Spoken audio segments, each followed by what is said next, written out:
Hey, sewers! I'm super excited that you are joining me today for our first Sewing Saturday live stream. You voted and we've moved the date. So I am happy it's Saturday morning. I got up early. I've been getting ready for this. And Jen is here joining me today. We are going to be discussing the differences between fashion and style. And, runway fashion and stuff like that versus like personal style and how to develop your style through your own sewing. So let me bring Jen on now. There she is. Hey, Jen, good morning. How are you? Hi. Good. How are you, Tony? Good, thank you. And thank you Good for to see joining you. us on a Saturday morning. Yes, it's the fleeting spring here in Houston, so I'm sort of like this is a few days where we can be outside and enjoy ourselves. For like 5 minutes because then like the pollen Yes, is just happening. yes. So here in Texas, we have a season called the pollinating where all the oak trees drop their pollen at the same time. So there's like a yellow carpet everywhere. And it's a little bit, if you got allergies, I'm a little sniffly today. I don't know if you have allergies, Jen. Well, my kids do, and it's sort of like, but when you see the blanket of green on your car, it's just like, what? Yeah. But It's a yeah. lot. It's a lot. So, today we're talking about fashion and style. If you are joining us live or on the replay, leave a comment and let me know where you're watching from. Say hi. We'd like for you to pop in and let us know what's going on with you. And now, Jen, you have actual fashion designer experience from your New York days, right? A little bit, yeah. And I guess I think it was mass market, fashion in a vertical in a couple of companies. One of them was a vertical company that had retail locations and tailor. And yeah, so I guess I have a little bit of experience professionally there, but I think everybody has their own experience with fashion, right? Right. It's true. It's true. Not everybody's designed in New York. You kind of like lived the fashion designer dream that we worked on. We were working towards in college anyway. Yes, yes.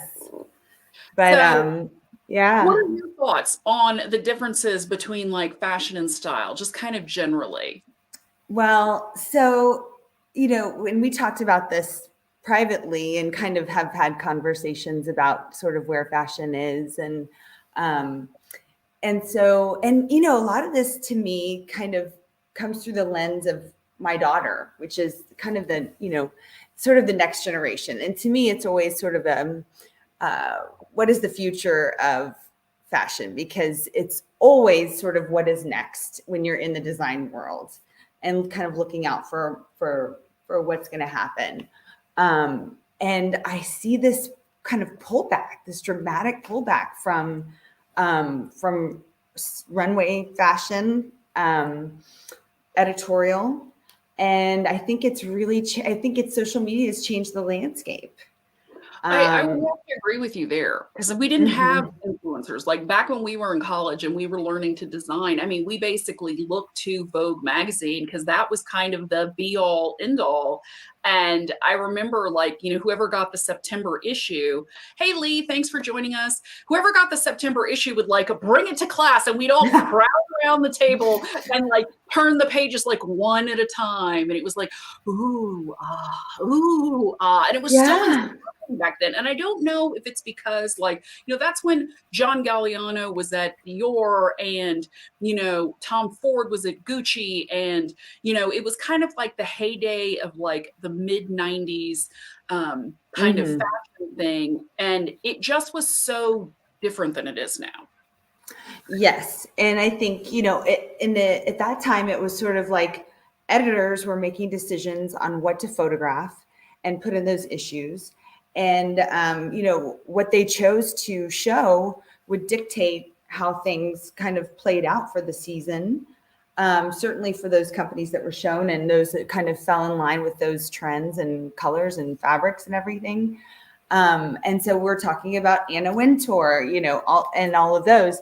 And so there was sort of this sort of upper echelon that made these choices. make or break, along with reviews. You and I have talked about Susie Minkus and others.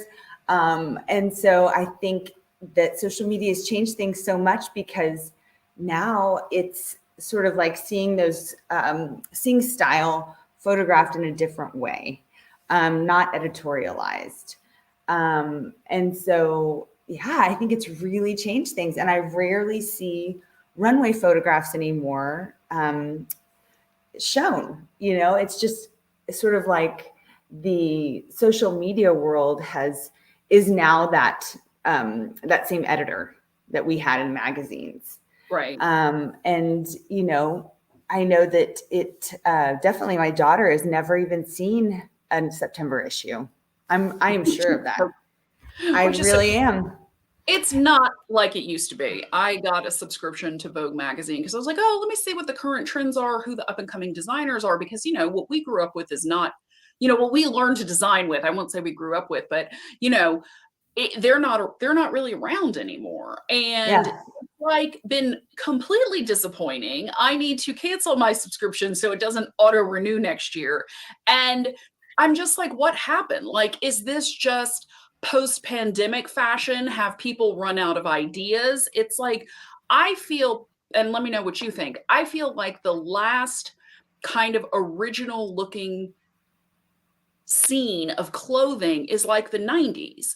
And it's like past that, it's just been, regurgitating various styles from, all the way back to, the 20s.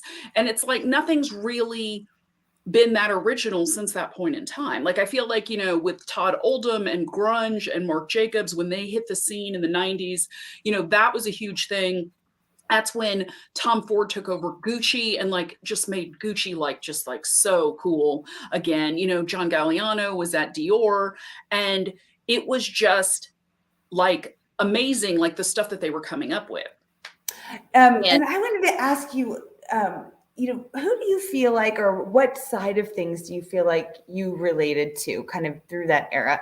I'm thinking couture versus ready to wear, because a lot of those houses had two shows, one for couture and one for ready to wear.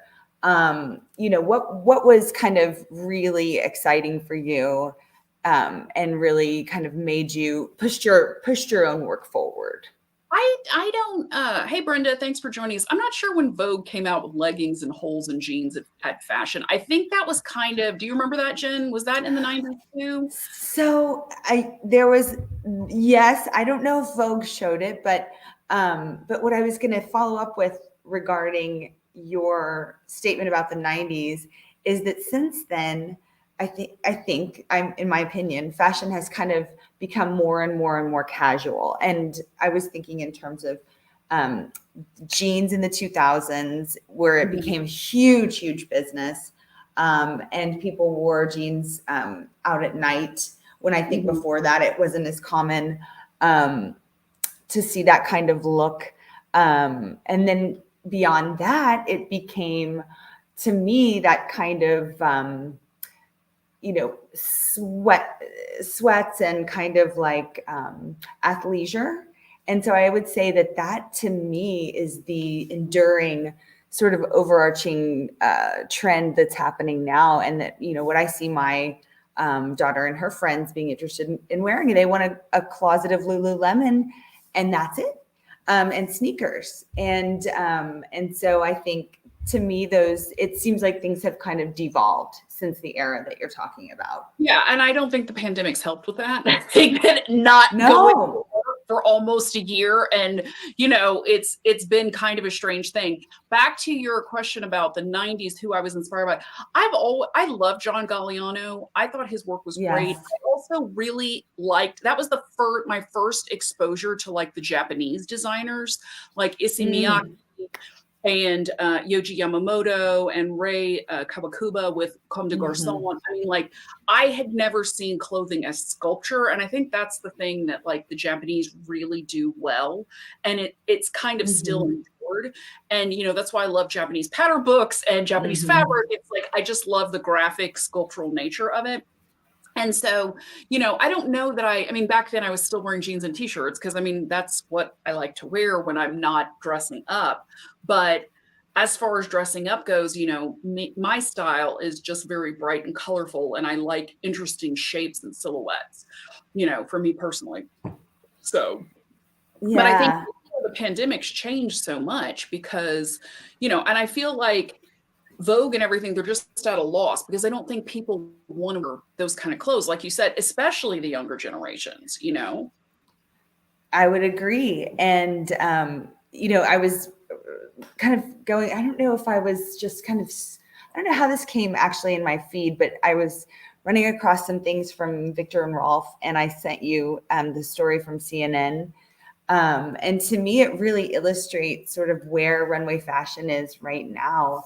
Let me Taking share a peek that. at those pictures. Yeah, let me share that so the audience can see that. So this is a Victor and Rolf dress, and yes, it is exactly what you think it is, a sideways ball gown strapped to I don't know what that is. That looks like shapewear under. Yeah, I mean, it's a foundation garment. And so she's got it on sideways. It reminds me of a paper doll. It Um, does. Highly conceptual, and very interesting. There's a couple of other ones. If you Let me scroll see. down, I Let me see if I think. can scroll down. Oh, Yeah, here's there another we one. go. That one's upside down. Yeah.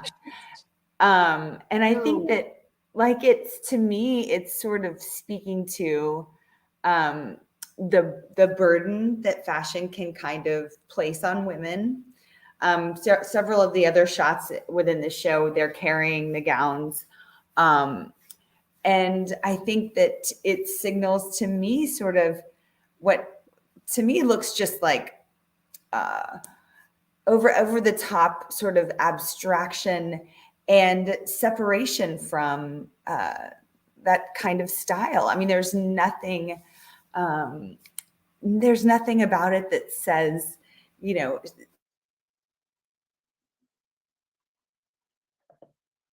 separate from this. It exists, but I'm separate from this.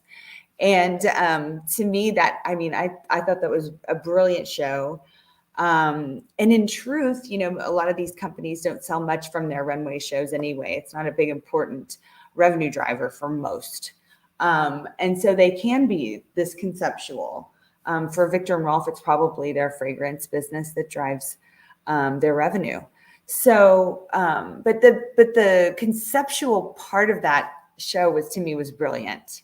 What did you think, Tony? I did not love it. I'm going to agree with Lee. Lee popped up a little note that says, "Oh, come on." I would agree with that. And the reason why I would say that is because the dress that is attached to her is not inspirational to me. It's a very old-fashioned Mm-hmm. looking dress. I'm going to pop it back on the screen so everybody can Yeah. see it again. It's a very old-fashioned dress. If you turn your head sideways, I mean, like this double peplum here, this very heavy pleated skirt. It's a very Uh-huh. fitted bodice. I mean, it doesn't look interesting to me. It's Mm-hmm. not saying like, okay, we're going to do this crazy conceptual thing and we're going to have this incredible gown that is really interesting and unusual. I mean, that's how I feel. And I feel like, you know, Cristobal Balenciaga is rolling over in his grave, seeing what is happening at the house of Balenciaga, because it's just such total weirdness, vinyl BDSM kind of looking clothing. And, he was as we know, he was the king of tailoring and just like the epitome of incredible couture. And I mean, like the leader in Spanish couture for sure, but also, the clothing was just exquisite and it was just perfect. And it's like, I don't know. I see this new stuff and I'm just like, really? That's the best you can do? I mean, and I think back to their ad campaign recently had a lot of controversy because of some themes that were shown in it. And Uh-huh. there were apologies made. And it just was like a real stain on that name, which is just, Yeah. I mean, I think I would agree with you, Tony. I think it's one of the most important, historically, one of the most important designers. And, amazing, so elegant. Right. And to kind of it's really become kind of a gimmick. Mhm. Yeah. So I mean, yeah, like I would say. it's Kardashian wear. I mean, for lack of a better word. And Oh so yeah. Brenda, I'm going to pop up Brenda's comment. Those things are absolutely ridiculous. Nothing about it is sane. Lee commented, "Oh, come on." So, it's I have to agree. Like, I mean, because what I feel like is back in the 90s when, and I've remembered other people. Karl Lagerfeld was at Chanel. I can't remember Of who was at course. Yves Saint Laurent. Do you remember who was at Yves Saint Laurent back then? Uh, Um, I think Alexander McQueen was oh, G. yes. You know who was at Yves Saint Laurent? I'll think of it. I want to say Nicholas Gasquieri. No, he was at Oh, that was Balenciaga. later. That was later. He was at Balenciaga, and that was a little bit later. But Yeah, I you're mean, right.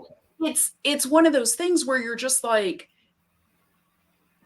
what do fashion students do now? I mean, like, how are you Mm-hmm. inspired? I mean, and I'm thinking back about the Christian Dior show with John Galliano that was on the Orient Express, and how incredible that, I mean, how it was so crazy because it was like the theme was that Native Americans attacked the Orient Express, like for some reason it was in the US, and then it's this mishmash of like kind of Native American type prints with feathers and that, but then with kind of more traditional looking clothes that were kind of Mm-hmm. current. And I'm gonna see if I can find it. I would Um, love to see some images. I kind of against what we've just shown from Victor and yeah. Ralph. I think it'd be really interesting. And it's funny you'd mention that era because I had seen it's a big book, and I don't know who made it, but Mhm. it's a book all about John Galliano, and the detail, the embroidery, the beading, the treatments of all kinds within garments was just divine. Um, and unfortunately, of course, he was one of the first victims of cancel culture, and but he was brilliant and did so much and was just amazing at Dior, Mhm. and then of course in his own line. Yeah. And it's like I'm trying to find it. So I'm just having a hard time finding images. But I mean, like, this came out in July of 98, and like everybody Mm-hmm. hated it. And love it or hate it, it's still, you know, one of those things that it was at the very least it was inspirational, you know? So Right. here, let me see if I can save this one. Let me make this full screen. Hold on. Yeah, I mean, it was more inspirational, and it was just, you could see where they could go with the collection. Let's put it that way. Okay. Mm. And I'm trying to see if I can make this big so you can just kind of see. And it was Mm-hmm. scandalous at the time, and I'm sure it would have been even more scandalous now, just given how everyone feels about cultural appropriation. Right. It's very much it was just something that he did at the time, and it was, at least it was something to be inspired by. I Yeah. mean, it was just one of those things where you're like, wow, this is a little crazy, but you know it is really okay. So I found one. Here we go. Let me share this one, and then see if we can show this one and just see which, so y'all can kind of see. So this is one of them Oh wow. on the front of the train as it pulls into the station. The runway show was in the station, and you can see how the fabrics are inspired by, Native American blanket patterns. It was very over the top. Everybody hated it. It was totally panned by critics. I Oh, it's mean, you can bad. go back and look at this, and it's like, I have a magazine, like I printed it out from the International Herald Tribune. It's a scathing review by Susie Menkes, who was the head editor of the Internet for Fashion and had a weekly column every Wednesday.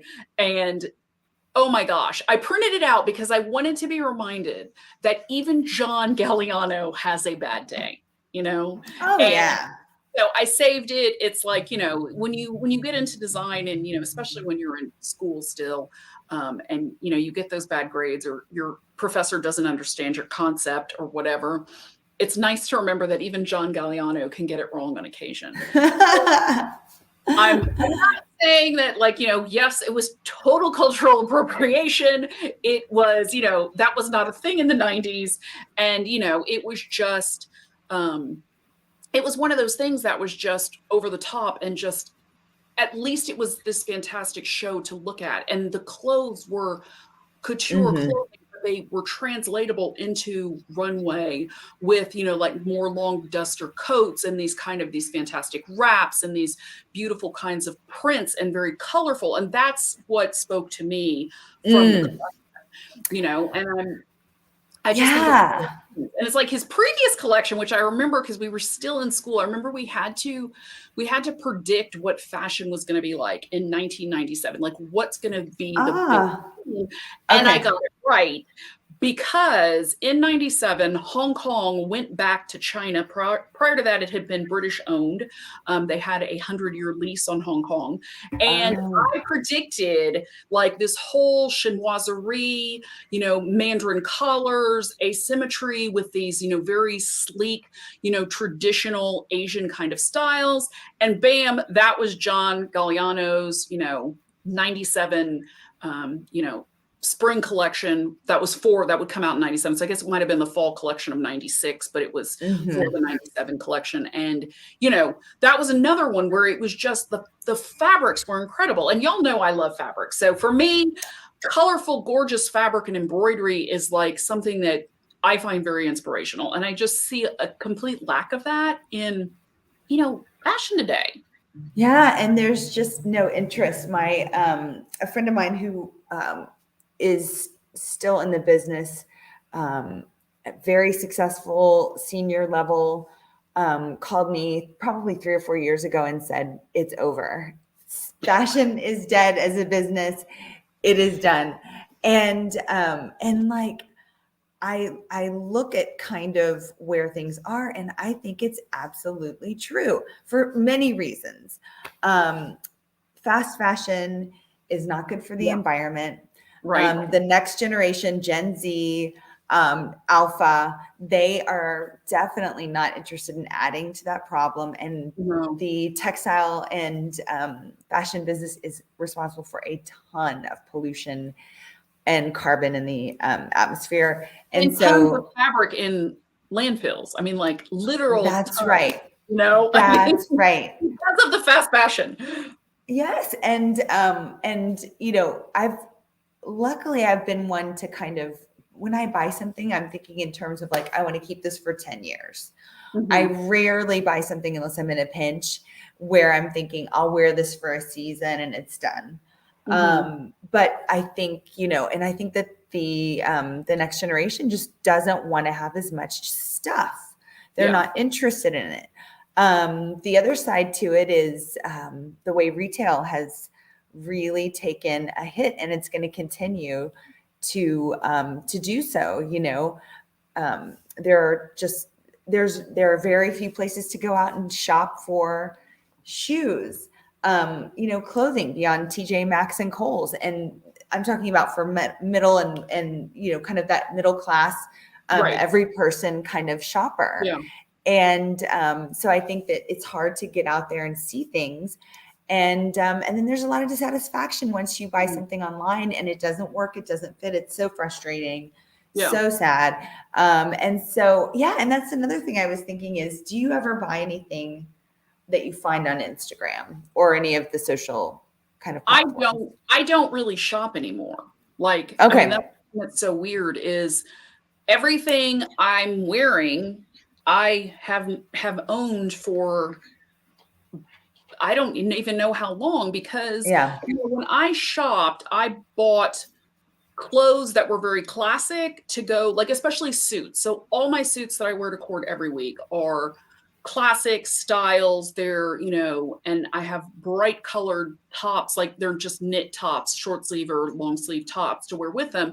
And then I accessorize them with colorful scarves and big jewelry and funky shoes. And like, that's how I go to court every day. And it's like, I'm looking at some of my tops like, you're getting a little worn, my friend. You might need to go to a new home, because it's not it doesn't look quite nice enough to wear to court, like there'll be some wear on the neckline or, on this neck seam, just because I've been wearing it for years. And it's like, I haven't really changed size. So I haven't really been shopping. And then it's like, since the pandemic, I don't really need anything. Like, until my jeans wear out, and I'm hoping that the waistlines come back down to some low-rise jeans. Like, I've got my low-rise jeans. They are found, and I am gonna hold on to these and make them as long as I can. But I mean, the jeans I'm wearing right now are probably 10 years old, and it's just,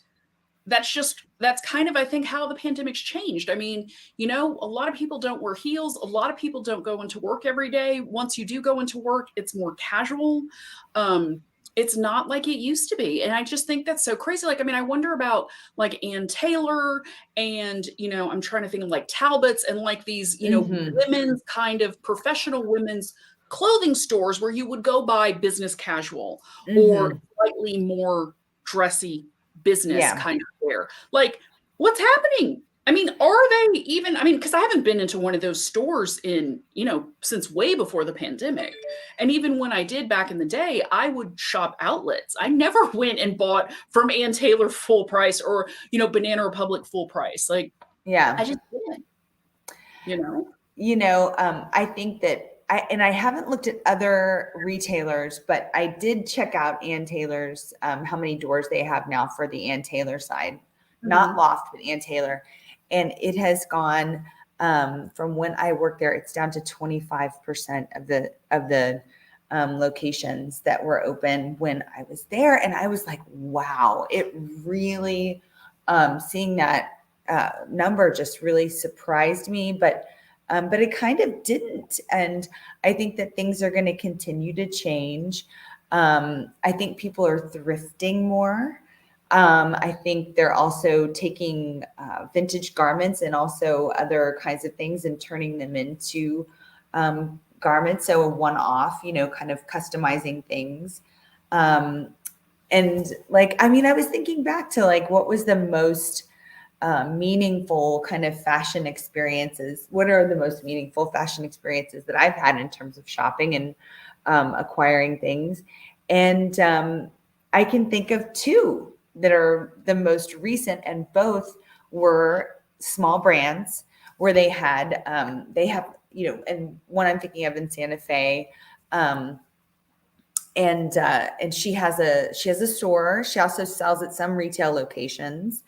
But her clothing, and I'm wearing this blouse that I have on, and then these pants that I have on, were from that store. And I just did a haul because I connected with it. And the owner was there. She's the owner and designer. We talked about her process, how she does things, how she does her dyeing, like all kinds of things. And it was a meaningful experience. And that's kind of where I'm interested in spending my time and money now, is with something that's meaningful to me. And then I put it together with this, which is my own dyed fabric made into a blouse. And so for me, this feels very right for me now. And I think back before that, there was another store in Rome that I found where the mother was kind of the designer and the daughter was the muse and the salesperson. It was a tiny little store, just like a stall almost. And I bought the most fabulous, enduring pieces there. And this was years ago. And so I think it's that connection that means something to me now. And I just haven't had good experiences buying things sight unseen or online. Oftentimes fabrics are not the quality that I expect when they arrive. Huge. The sewing is poor. It looks bad. And when you buy from a retailer or a brand that you trust, you expect that their factories are good factories and that things are done the way that you would hope they would be, not sweatshops is what I'm kind of getting at. And when you go on Amazon, you really don't know if you don't know the brand. I think a lot of it's coming from China, and that usually means sweatshop, quasi slave labor. And, I think that's a huge thing for a lot of people. I mean, I think it's becoming a huge thing for a lot of people.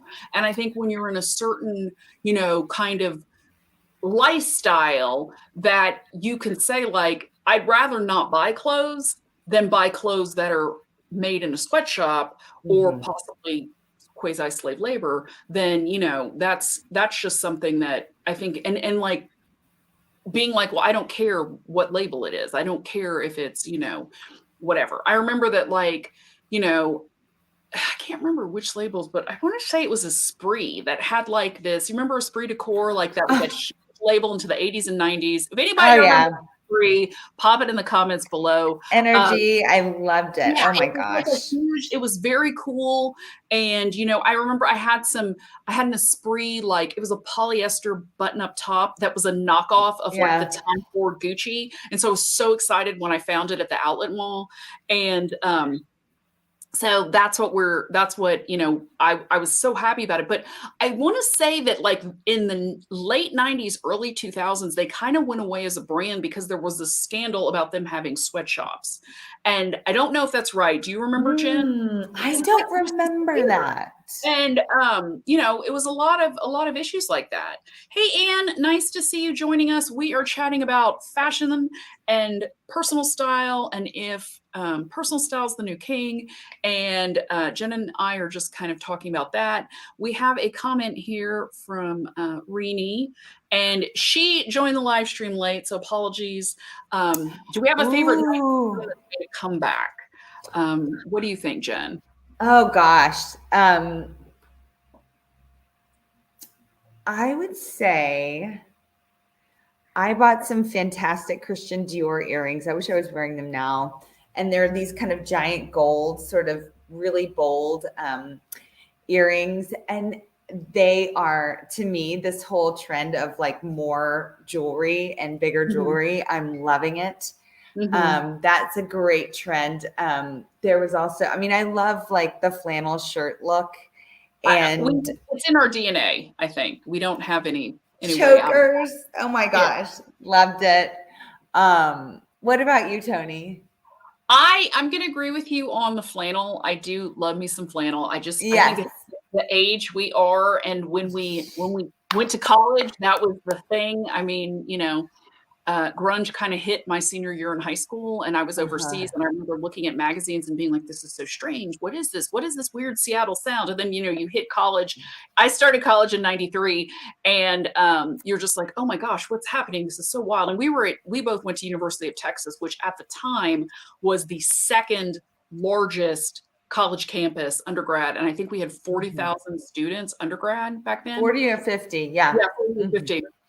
It was wild. And so, I love that. I love a good boot cut pant. Like, Uh, I love a boot cut jean. That's my favorite. That came out in the 90s. I like a nice low rise jean. I'm waiting for that to come back. I will say that when I just got the March issue or the February issue of Vogue, that the waistlines are coming back down. So they're yeah. not rib cage hugging waistline. So I'm optimistic, fingers crossed, that the waistlines are going to be coming back down. And I'm not talking about the 2000 like Alexandra McQueen butt crack low rise jeans. Like I'm not Yes. talking about that low.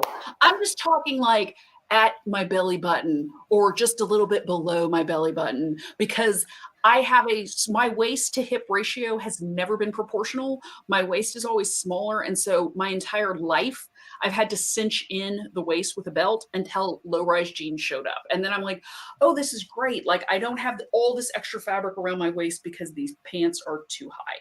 So one thing we haven't Love gotten it. on yet is how, like you started talking about it a little bit before we digressed, and talking about how like you like shopping very, very small Oh, and yeah.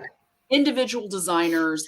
And I think on the flip side of that, for this audience here, is you have the ability to make your own clothing Right. and completely have your own look. And that's kind of where I've been pretty much since the pandemic started. I started getting back into sewing again during the pandemic, and I think a lot of people did. Lee said that what she misses are modest shoulder pads. I We love it. we were in the corporate legal world back in the 80s, so I'm sure she is very familiar with the giant 80s shoulder pads, but she doesn't want those. She just wants a modest shoulder pad. So, for me, it's been I've found this great fabric. What can I make with it that's, my style aesthetic and, how can I make this me, and I've been playing with that since, 2020 and, or say, I'd say like March of 2020, that's when I got laid off and, started sewing a lot. And the thing is just, I think that that's something that like anybody that sews has the opportunity to really go all Right. in and create your own style. And I think that's truly fantastic, Yes. And I think that it was more about that for me when I came into fashion design at school, and then of course later as a career, things kind of shifted. But initially, it was about it was a very kind of personal experience. It wasn't about let me show this to the world as much as it was like I adore this fabric. This is the silhouette that I want to see on myself, and then kind of making that happen. Um, and so it wasn't really about notoriety or kind of labels or making it to a company that was kind of on the edge of fashion. It was much more kind of personal and authentic. And I think I've returned to that and love So Lounge because I'll put the video on and I'll be sewing and it's sort of just like a point of connection and a point of connection with that authenticity because you and I shared that. Yeah. And Back in how the day. lucky, yes, how lucky we were. And of course, personal style, I think, plays a huge part in all of this because, and I think you're a wonderful kind of example and in terms of style. And I think your personal Thank you. style is so authentic. And I'd love to kind of hear about the origins of that because like on the outside, when I see you, Tony, I think her style, which, all the things that you mentioned, color, pattern, interesting silhouettes as well, specific colors, purple, and then kind of the way you mix colors and accessories. And then that coupled with your kind of dramatic hair and your glasses, all of that creates this style persona that I think is, exuberant and it's lively and it's like kind of expansive is what I would say. And kind of comparing that to that crazy show that we put up from Victor and Rolf, like those are two opposite sides. Oh, completely. Yes. And I was wondering if your kind of international background and kind of Cyprus, Spain, how did these things kind of affect, or what do you see, how did that feed into your personal style? So I think, and I've been thinking about this a lot. So for those of you who don't know, I don't know if I talk about this a lot. I know that I talk about it traveling a lot, but I moved to the island of Cyprus in summer of '89. So I was going into ninth grade and we lived there for my entire high school experience. So I graduated in spring or May of '93, and then we moved back to Texas and I went to UT. And so during those 4 years that we were there, we did travel a lot. And, I was fortunate. I went to Jordan, I went to Egypt, I went to India and Nepal. Once we moved back to the States, I had the opportunity to go to Indonesia and Thailand. And I've been thinking about it a lot because I feel like my travel experience has played a huge role in my color palette and my color sensibility. Because when you go to these different countries and look at how people put together textiles and pattern and color combinations. And a lot of times it's just kind of what they have.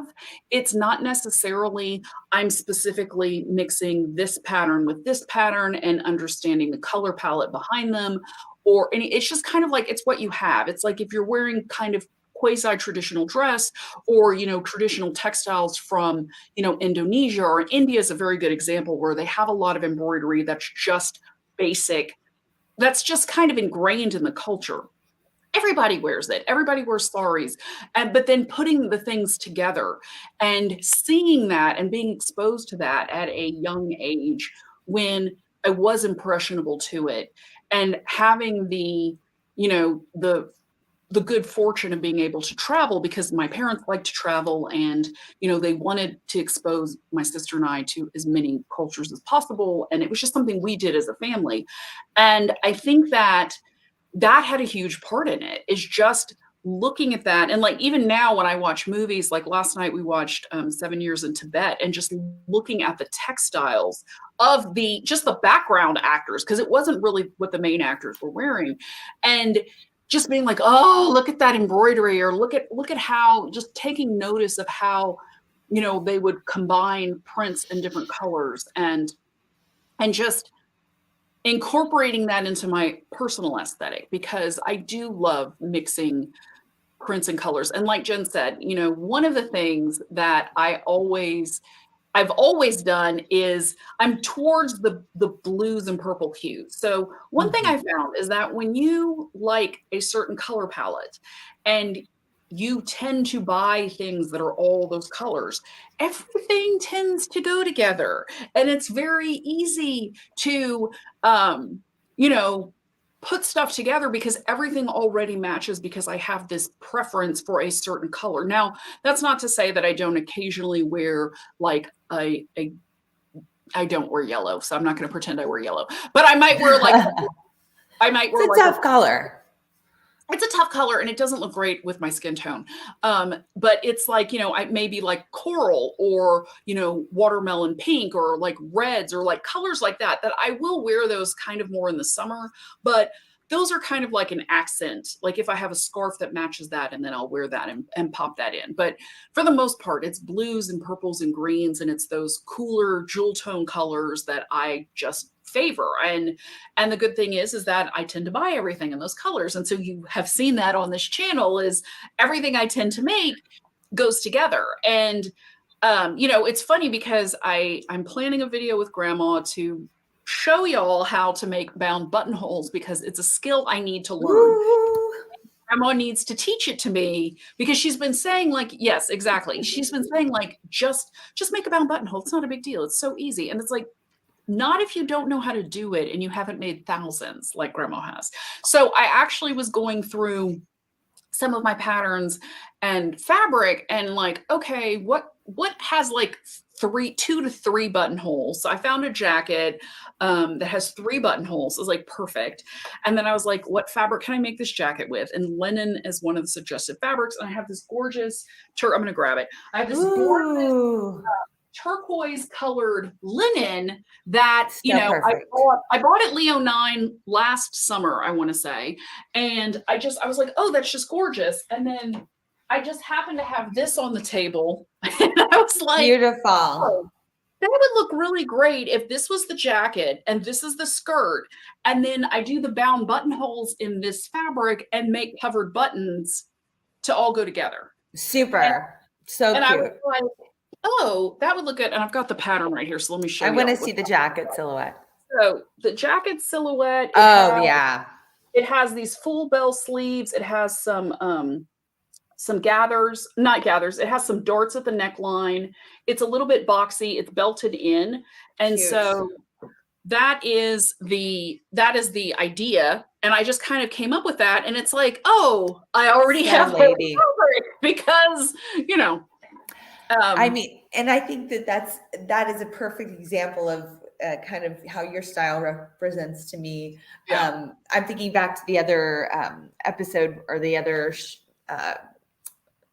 what would we call it?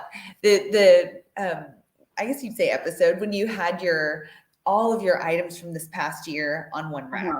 Oh yeah, that was everything I made in 22. Yeah. Yes, Yeah. everything you made in 2022.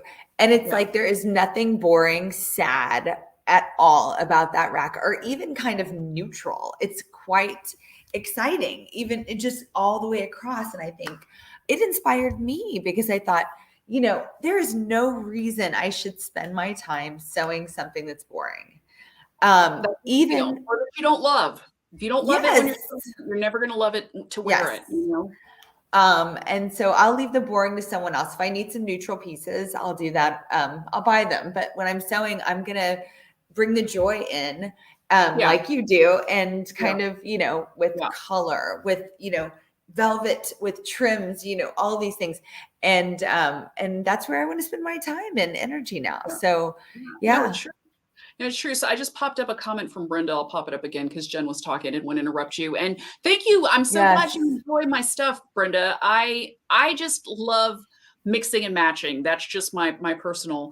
And then Lee popped up a comment. Happy 98th birthday this week, Grandma. Yay. Grandma did have her 98th birthday on Wednesday. We are celebrating with another party tonight with the family, since everybody couldn't be here. Thank you, Brenda, for happy birthday for Grandma too. I don't know if Grandma's watching, so we're going to pop these up on the screen so she can see them. She will watch it on the replay if she's not watching right now. So, I just love to create and use color. And it's like you're talking about neutrals. You know what my idea of a neutral is? Leopard print. It is. Well, we used to say it was a no print. It's like, a no print. It disappears. It's like perfect neutral. And if you just need a little extra something, like throw in a pair of leopard print heels or grab a leopard print scarf. And, that's my idea of a neutral. Like, I think of a neutral as a solid color, not beige, not brown, not tan. And I just can't do it. I mean, like, y'all should know that one of my reasons for really not liking khaki is because I was forced to wear khaki all through high school. We had to wear uniforms. And private school, well, it was an international school, and the island of Cyprus had a rule that was required that all schools had to have uniforms. Wow. Ours was more of a dress code, and that you didn't have to buy, like, all the British schools had like navy skirts, white tops, ties, like it was very, very formal. With us, you just had to wear khaki bottoms and a solid color shirt with like, a 3-point collar. Had I known what I know about collars now, I would have given them a real run for their money. I have some Mandarin collar shirts that I would push the envelope with, but that's why I don't like khaki. I will wear khaki shorts when I'm, camping or running around or doing outdoor activities. I do have khaki sailing pants, things like that. That's okay. But like wearing something like that, no, I don't think so. And Lee posted a funny little comment here. Let me post that up. Leopard print is neutral. Lee agrees with me on this. I think we've had this conversation before. It is. Leopard's the new neutral. I mean, I just can't do it. I've watched some other sewing channels, and people use a lot of neutrals, and I'm like, that's great if that's your style, but it makes me sad. And I'm like, I don't tend to watch those videos because they make me sad. I'm like, why are you sewing with beige? Beige is I know. Some of the little quick tutorials, I think they must have picked the worst piece out of their stash and just said, let's use this. And I'm thinking, gosh, how bad can it be? That also brings me to another topic we haven't talked about, which is to me, style is also about silhouette and how that relates to your own body type. Yes, and for sure. And that's kind of the departure for me from fashion to personal style. That's the biggest point of departure, because I really believe that it's all about feeling great, feeling like you look great, and not necessarily about how you're perceived by others.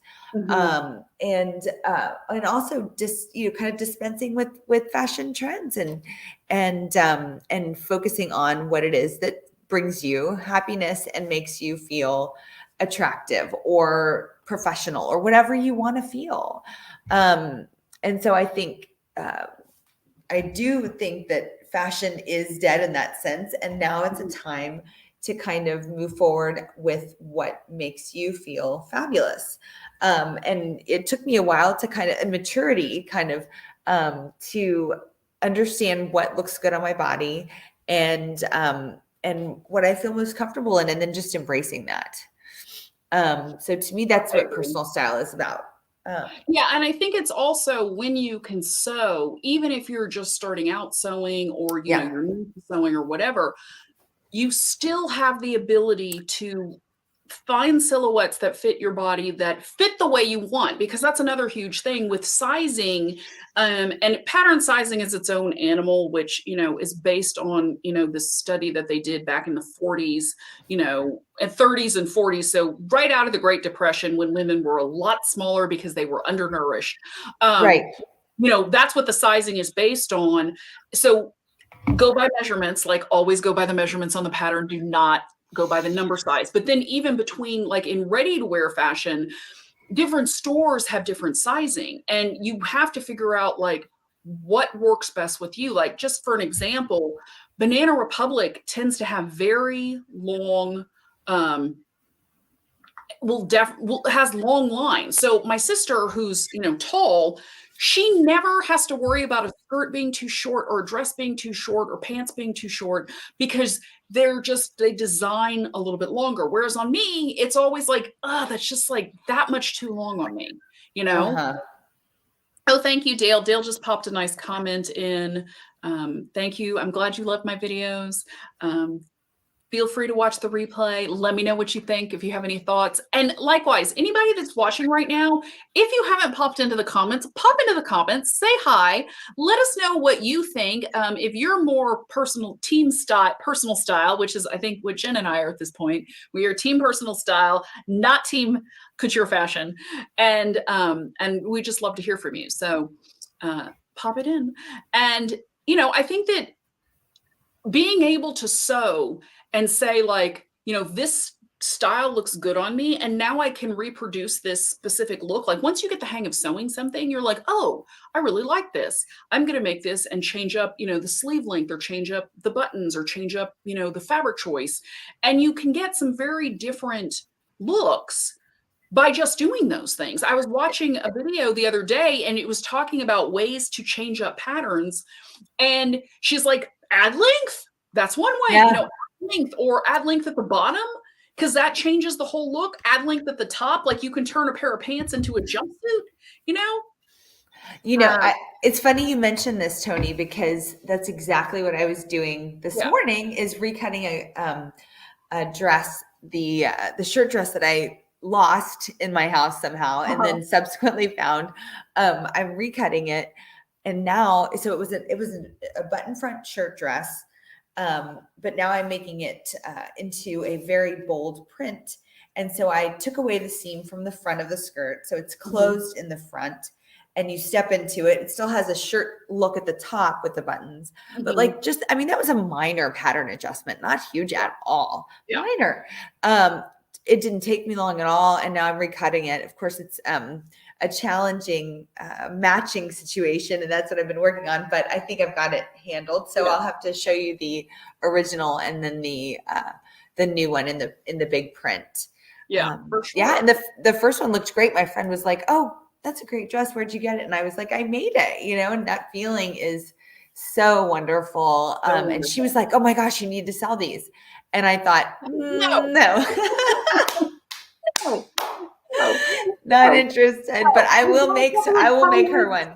We've got a couple of comments from the Curated Curvy Team Personal Style. Thank you for loving my channel. I appreciate that. And then she's got one more that just came in. She's worried too about cultures too engulfed in trends. Hard to develop your personal style when it's modeled after someone else's. Yes, that is very true.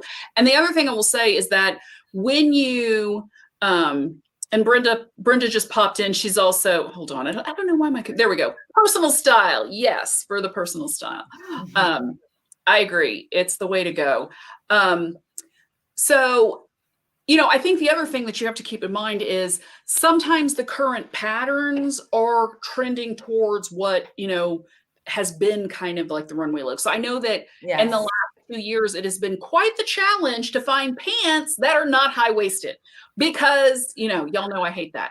So I've not bought any pants patterns. And if I have, I've tried to buy ones that look like they are at the natural waist and also have been patterns that I can adjust to drop that waist. So, the way to do that would be with a facing. You can always cut down the top, add a facing, and make that work. I haven't worked it out with zippers yet, so I think you might be able to do that. I haven't tried a fly front pant where I have to drop the waist, but I think that's coming up because I do want to make some pants this spring, so I have them to wear for the summer. But, I think that's one thing is you may need to go back through older patterns and shop on Etsy or some of these other places and to be able to find the type of clothing that you like. And we have another comment, Ms. Tenacious T, also Team Personal Style, Inspiration Trending. Jen, I think, tends towards the couture fashion trends and getting some inspiration there. Finding out what looks great on the body, knowing how to make the adjustments, it totally does keep things fresh for sure. And that's a huge part of it. And then, like I said, it's like you can make pattern adjustments. Once you kind of get the basics down sewing, you can make little adjustments to change things up.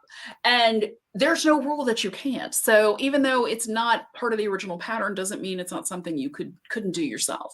And like Jen was saying, she changed up the front. You move the front seam. If you have a side zipper, you don't want in the side. If you've got a center back seam, you can put it in there. Change up the front. If you have like a partial button detail, you can close up part of that. You can open it and have like buttons down the whole front. Me personally, I'm not going to make that many buttonholes, so never going to happen. Yeah. I mean, unfortunately, I love making buttonholes. My machine I love it. It's like an addiction.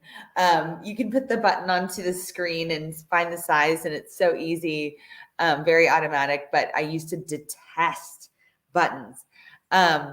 The other thing I was going to mention is with patterns. So, the traditional pattern companies, the way that they treat hems, facings, and those kinds of things is vastly different from, kind of retail fashion. And so what I'll often do is look at how things are treated. If I like a dress, I'll look at how is the hem done? Did they use facings or did they just simply use a bias that's, sewn down? Kind of those sorts of things, I think also make a difference in how modern and how kind of up to date the garment is. And those pattern companies aren't always going to embrace that. No, Raw sure. edges, those kinds of things. So, yeah. The latest Vogue has this whole spread on unfinished designer gowns and tops, and they are so ugly. And it's I think I'd like that. No, it's awful. It sounds great. Because it's not a little bit like there's this one dress and it's pink and it looks like it's been run over by a lawnmower. It's like so shreddy and awful looking. And I just, I tend to revert back to what would Dr. Rewerts say? And Dr. Rewerts was our professor who taught us about Balenciaga. Balenciaga was like her guy. And she loved Balenciaga. It was like, and talked about him all the time. But anyway, I always think of like, what would Dr. Rewerts think? Dr. Rewerts is rolling over in her grave over these shredded looking clothing, unfinished hems, because she just like instilled me in that. And I think Jen is popping out. So I'm not sure. Jen, check your internet because you just popped out. So anyway, Dr. Rewerts is rolling over in her grave looking at these clothes because they're just atrocious. And I'm sorry, I just can't not say something because it's like I have to take a stand when it comes to certain fashion things. And that is just bad. Okay, so Jen just texted me her computer died, and so she's got to log in with her phone. So she will be right back. In the meantime, let me know what you guys are thinking. yeah, I'm just having a huge issue with, you know, some of these fashion trends, and they're just awful. And I'm just like, you know, I really feel like things have, um, changed so much because of social media. And Jen kind of touched on that a little bit earlier. And let me just text her back and tell her to come back. Um, um, anyway, so we were talking about that a little bit, and I think that has made a huge thing. And I think that's why her friend said about 4 years ago that fashion is dead because of the rise of social media in the last 10 years. I mean, like, think about it. 10 years ago, there was pretty much only Facebook, and Instagram was just kind of starting out. You didn't have all this other stuff that you do now. And it was different. And so, let's see, made it so just left a comment. Let's see what that looks like. Thank you. I'm glad you love my channel. Runway is kind of art rather than style. Yeah, that and initially it wasn't wearing. It isn't. That is the point of it in theory. That couture fashion is only for a very select few people, and it's supposed to be the inspiration behind the ready-to-wear lines. But lately, I haven't even seen that. Like the Victor and Rolf that we looked at a little bit earlier with the sideways dress, like taped to shapewear, it's just ugly. And I don't see that as inspiring. I don't see that as art. Like the latest stuff that's been coming out of Balenciaga that all looks like, you know, BDSM rubber gimp suits. I mean, it's just not inspirational. I mean, like, not only is anyone other than like Kim Kardashian seems to wear a lot of it because she shows up in it. But yeah, it's just not something that I think is even inspirational. And that's when we were talking about like some of the big shows back in the 90s with, you know, Dior and Yves Saint Laurent and Givenchy and all of that. It was inspirational, and you could see how you could, you know, you had this grand inspiration for this incredible collection. We were talking about the Diorient Express with John Galliano, and it was just such a thing. And it didn't, nobody liked it back then. Looking back, I did like it at the time. I thought it was a little strange, but it was something that was just, at least you could see where the inspiration was and where it was going. And the previous collection, John Galliano's previous collection with the, you know, chinoiserie and this, you know, change from Hong Kong going back to China and all of this, it was, you could see the inspiration, you could get inspired by it. But I just feel like some of the stuff now isn't capable of that. Let's see. Okay, so Ms. Tenacious T, she's saying trends look sloppy. I agree. I think super baggy is a little bit too much. I don't like unfinished things. I don't like shredded things. I'm just like, you know, it's one thing if you're, you know, Gen Z or Alpha. I don't even know what the kids are now, the little kids. Bye, Lee. Thank you for stopping by. It was fun to see you. And Jen is back, so I'm going to add her to the stream. There we go. All right, you're back. So I was just saying that, you know, the thing about the stuff, the inspirational stuff that was more of the art for fashion for art's sake, you know, and getting inspiration, as opposed to now where you're just kind of like, y'all are trying too hard. Like, it's not even inspirational. But and just continuing with, what do you think of the messy trends? I don't like messy sewing. It bothers me.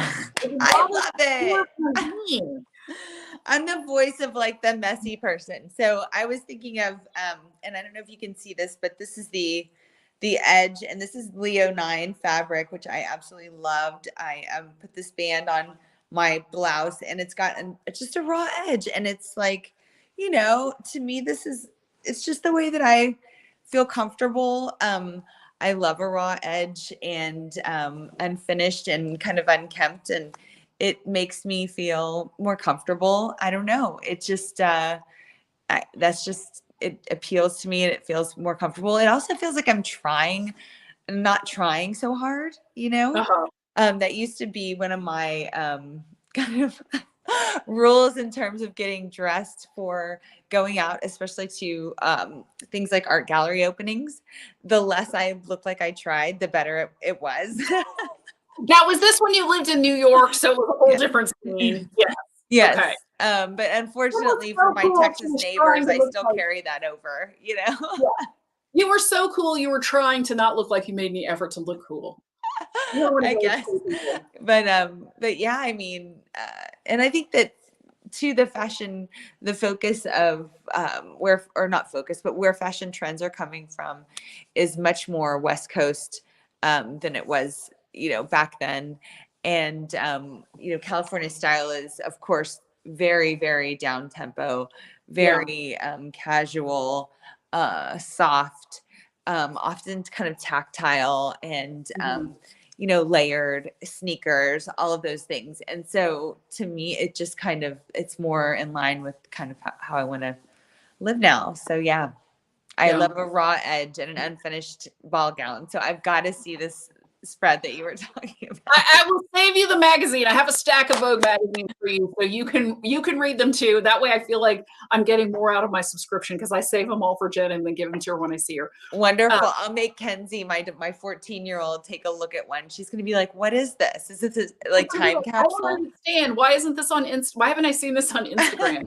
So yeah, no, okay, so are you guys, everybody who's still on right now, are you team messy or team finished? Because I just personally, like I wore my cocoon dress to the museum yesterday. We went to this art exhibit and I like put on my cocoon dress because I made the dress to match the exhibit. Like I've been to this exhibit 5 years ago. And so I made the dress because I was like, oh, I'm going to wear it when they come back. And there was a thread hanging off the front and I'm like, oh, like I was in the car driving. We got to the garage. I was like, oh, this thread needs to be cut because I just don't want hanging threads. Like that's just me. It is finished. It's just my style. And okay, so I have to ask a question, Tony. Do you have a pair of scissors in your glove box? I do not. That is one of my, I must have one inside my closet and in the glove box. Here's the thing. I had a sewing travel kit that I always had in my car with me. And I just need to put it back in my car because I moved a bunch of stuff around and we were hauling stuff and I took it out. I need to put it back in. There are scissors in there. So yes, it usually I do have some scissors and thread and a thimble and needles. I have emergency hem my pants that like I ripped out on my heel while I was at lunch at court. I've, rolled up the pant and been in the car like hemming pants. So, I have done that. And so I need to put it back in. But, Jen has this very boho kind of style that's very relaxed and you always look effortless. I have to say that your effort to look effortless works because it always looks good and you always look very comfortable and very, just every time I see you and we hang out, you're always looking like this effortless kind of cool. And like, for some reason, unfinished raw edges look good with you. For me, I feel like I look messy. I don't know. Yeah. So I feel like messy. But it goes back to what we were talking about, which is personal style is king. Yeah. And where you feel the best is the most important thing. So that's what I think.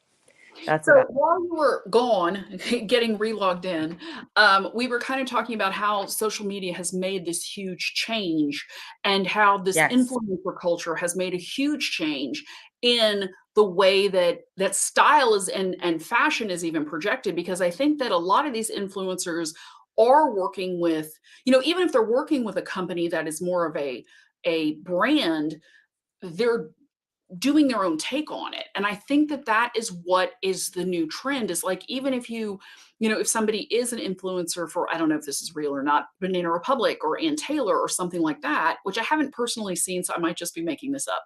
But, it's one of those things where it's like, if I took Banana Republic or if I took Ann Taylor and I made it my own and posted that on Instagram, it would look very different than how they would style it in their catalog.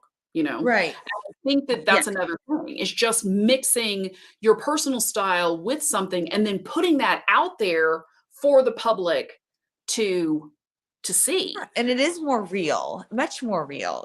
Even seeing a garment on somebody like a Kim Kardashian, and it's more real than seeing it on a runway model. And often those social media posts are shown either out on the street or like, in your home or like wherever they are. And it's much more real than shooting it in the studio. Yeah, And for sure.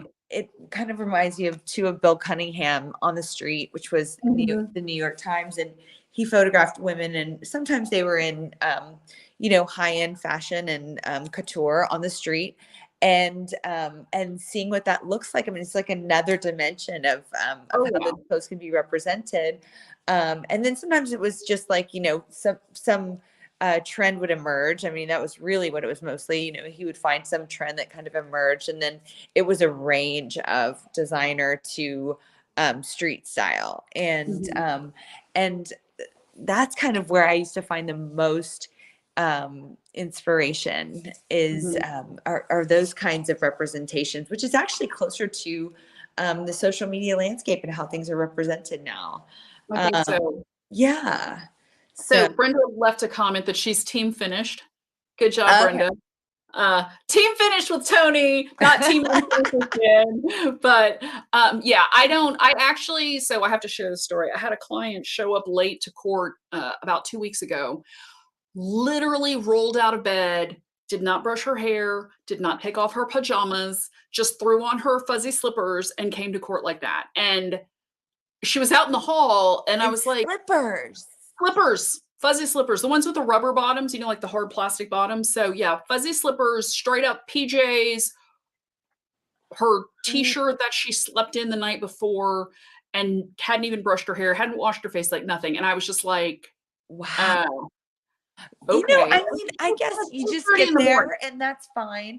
But it Yeah. wasn't that long ago. They were requiring pantyhose in Oh yeah. court. It wasn't Yeah, that long no. ago. No, no, she wasn't, the judge kicked her out of court. That's why Oh, she was, the bailiff wouldn't let her in. And then the judge was like, she doesn't have any ID, so I'm not dismissing her cases. And I was like, can I reset them, judge? And can I sign for it? And I told her, like, you have to wear clothes when you come to court. You can't roll out of bed. how do you get out of law school and I mean, it's crazy. Well, she just, people come to municipal court. I practice in traffic court. So, people think it's okay to wear certain things, and it's just not. It's still Oh, court, even though it's traffic court. was she an attorney or a No, client? no, no, no, no. She was just a client. She was my Oh, client. well, that Yeah. makes more sense. I thought you were Not saying an attorney came to court with Oh, no, no, slippers. no, no. No, no, I was no. just like, what? Although an attorney did come to annex court in a bikini with a sheer cover up, wanting to do something, and my friend who's the judge down there kicked her out of court and said, "You cannot." She's like, "Well, I just left the pool." And he's like, "That's great for you, but you have to put on clothes to come to court. You're an attorney. You should know this." So, anyway, Patricia also is team finished. I don't think I'm a type A personality because I think I'm pretty low key, but I just like my clothes to be finished. I like things looking neat. And I press as I sew. If I'm gonna make the effort, I'm gonna make a good effort. And I would say you might be a type A in terms of your sewing because although you're just not my sewing. rude or controlling, which I think of as type A a little bit, Mhm. you're not those things, but I do think that you will get it right and you won't quit until it's done exactly right. Would that be true? Not always, because sometimes I'm just like, let's get it finished. Okay. Done is better than perfect, but I do try and do the best job possible. So Yeah. It that is- shows. That's why Thank you. that's why you have the so lounge. That's why you're gonna come hang out with me.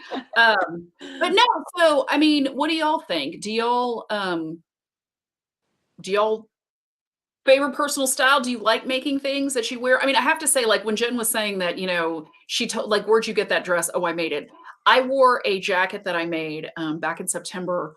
My sewing, modern sewing woes fabric. That's Alexander Henry. That's like the comic book with, the 70s style girls. I wore that to court on Friday because I feel like Friday could be a little bit dressy casual. So I can wear like some of the fun jackets I made with a black skirt, and like this new thing that I'm going to make, I will definitely wear that to court on Friday. I feel like Friday can be a little bit more casual. It's also a really short day at court, and most of the cases get dismissed. So I feel comfortable wearing that. And so I had several people who were like, "Oh, I love that jacket. And that's great." And I'm like, "Oh, thank you." And I'm like, "I made it." And they're like, "What?" And then like I had a client, that was one inspector. She's like, Great "I'll take that jacket. jacket when you're done."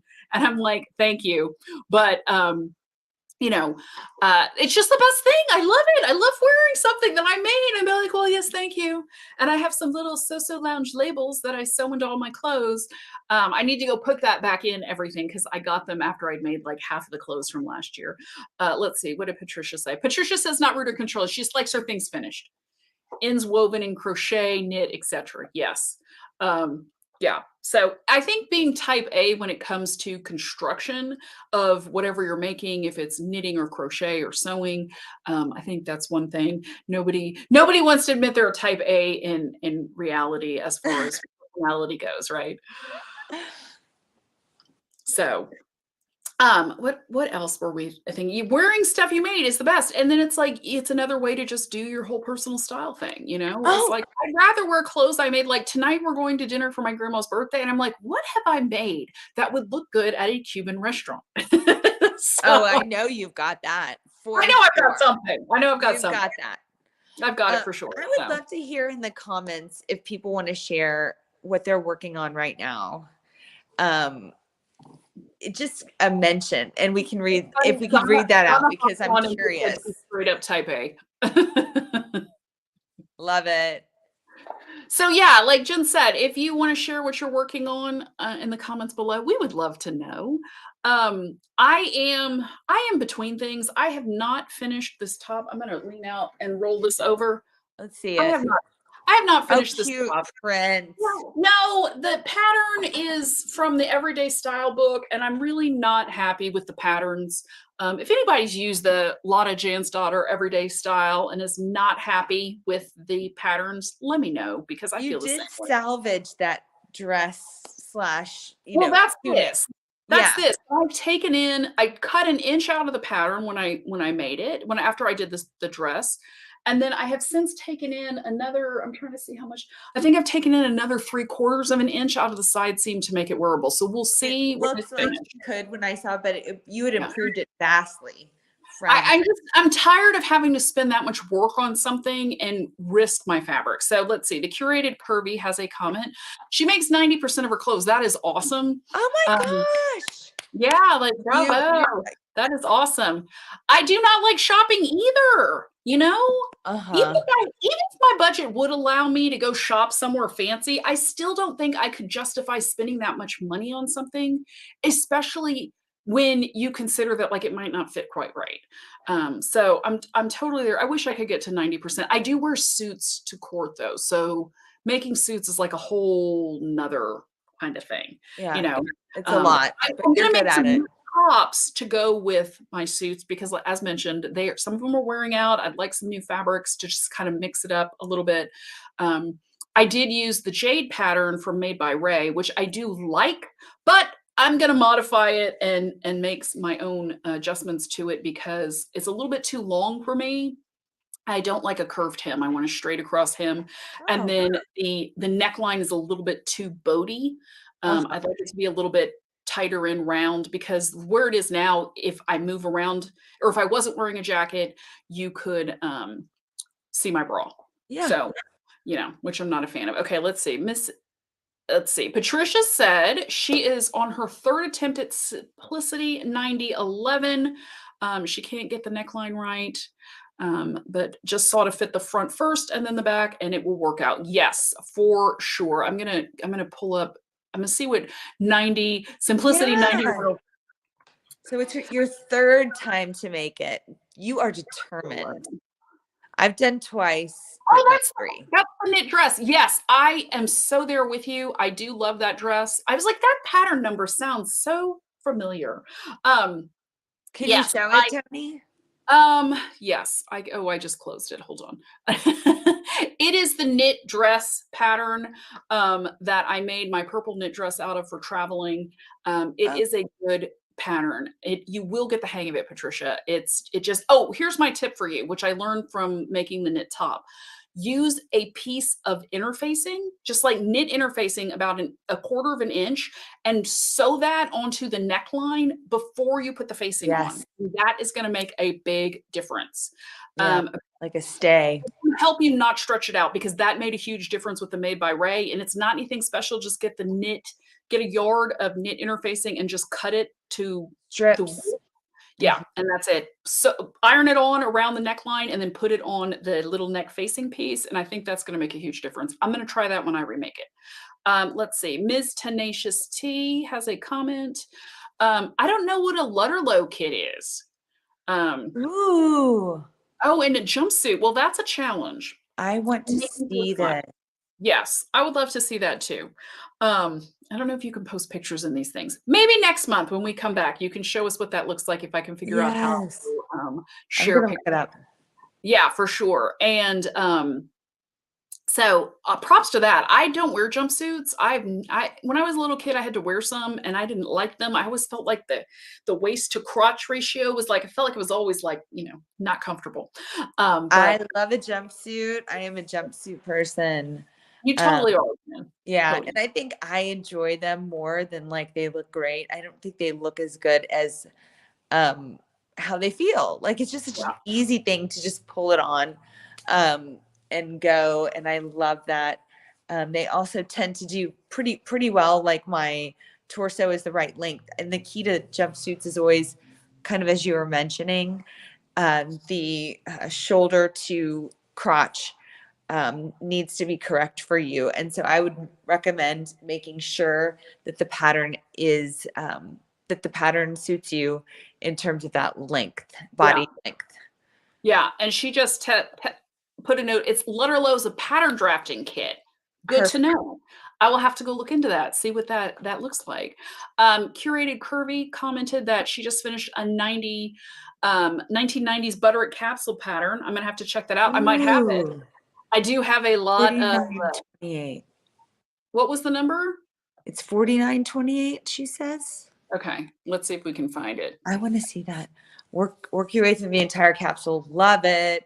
I am a vintage pattern person, and there's so many good vintage patterns online to buy on Etsy because I'll find a dress that I absolutely adore, and there's just nothing like it now. So it's fun. Yeah. Very, very cool. Brenda says she is making Butterick 6806. Hey, if y'all have pictures for next time, because we're going to do this at least once a month. I'm going camping at the end of the month, so there will only be one live stream this month, and I think we just lost Jen. Jen, are you still there? We lost screen on Jen, so I will wait until she I think I'm back. There we Am I go. back? Yes. Okay, good. So, sorry, guys. There's only one live stream this month, which is today, but next month we will be back with 2. I'm going to switch to Saturdays. If y'all did not see that or vote on it, I know that Brenda voted on Saturday, so I'm glad you're here, Brenda. And if y'all can, I don't know if you can put pictures into the comments, but if not, when you make it, just tag So Lounge so I can see it. Oh, great idea. See if I can share it. I am on Instagram. It's just at So Lounge. So if you just tag me, then I'll be able to see it. I would love to. Okay, Miss Tenacious T says that we can email pics, but can't post them in chat. Okay, I'm. Thank you for knowing that. I did not know that. If y'all want to email me pics, it's tony@sosolounge.com. And speaking of which, I am going to put a link for the newsletter down in the comments in the description once this live stream is finished. If you want to sign up for the newsletter, I don't email a whole lot. It's a couple of times a month with some news of something that I'm working on or my thoughts or inspiration. And then definitely I do send out live stream announcements if y'all want to get notified of that. I usually send it out on the Friday before, kind of telling you what we're going to be doing, send you the link so you can click and set the reminder. And so that will be down below in the description. So thank you everyone for coming today. We're like an hour and 23 minutes. I'm so excited. Like Jen and I have just had such a great time. Thank you all for your comments. It was fun. It's fun. I mean, and like we've arranged it so that it's on Saturdays when Jen is available. So we'll be able to join in on the fun. I'll be back in my studio next time. Today I had to be in the living room because my studio is a disaster. Well, fabric everywhere. I had to clean up. Yeah. Reedy, so nice. You are very welcome from both of us. One quick thing before we leave. Jen made dyed the fabric that is on the chair she's sitting in. Oh, yeah. So This you need one to too, show everybody both. that chair. It's this gorgeous. Jen is a fantastic fabric dyer, and she does these beautiful things. Her top is also her fabric that she fabric. Yep. dyed and made. So I have to give you a shout out for that, my friend. Thank you. But thank you everyone for joining us today. We have had such a good time, and it's been so nice chatting with all of you. If you're watching the replay, leave a comment, let us know what you thought, and tell me where you're from and if you enjoyed the live stream. So don't forget, I'm going to put a link for the newsletter down below once we finish this up, and sign up if you want to stay in touch with So Lounge. All right. So have a happy Saturday, everyone. And it was a joy being with all of you today. Thanks, Ms. Tenacious T, Patricia, Rini, everybody, Brenda, Curated Kirby. It was awesome chatting with all of you. So bye. Bye. There you go.